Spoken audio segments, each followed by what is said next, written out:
জলে ডুবে আর যাতে রাজ্যে কোনো শিশু এবং প্রবীণদের অকালে মৃত্যু না হয় তার জন্য জনসচেতনতা ও প্রশিক্ষণের উপর জোর দিলেন পশ্চিম জেলার জেলা শাসক ডাক্তার বিশাল কুমার।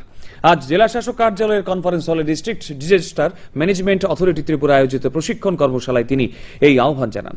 তিনি পরিসংখ্যান দিয়ে বলেন, চলতি বছরে এখন পর্যন্ত পশ্চিম জেলায় 3 জন সহ রাজ্যে জলে ডুবে মৃত্যু হয়েছে 8 জনের। অনুষ্ঠানে এনডিআরএফ প্রথম ব্যাটালিয়নের ইন্সপেক্টর আর কে মিনা পাওয়ার পয়েন্টে প্রেজেন্টেশনের মাধ্যমে প্রাকৃতিক বিপর্যয় সম্পর্কে বিস্তারিত তথ্য তুলে ধরেন।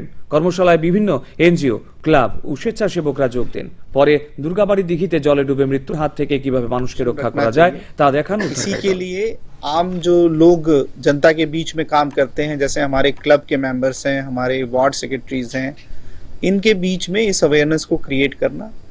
और क्योंकि आने वाला 3-4 महीना मानसून का महीना है और इन सब महीनों में हमने देखा है कि ड्राउनिंग रिलेटेड इंसिडेंट्स ज़्यादा होते हैं, तो उसको किस तरीके से अवॉइड किया जाए।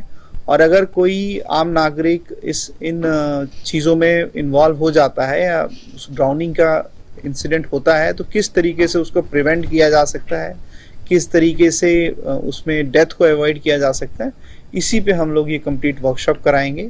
इसमें थियोरेटिकल लेक्चर्स भी होंगे और प्रैक्टिकल एक्सपीरियंस भी एनडीआरएफ के माध्यम से किया जाएगा।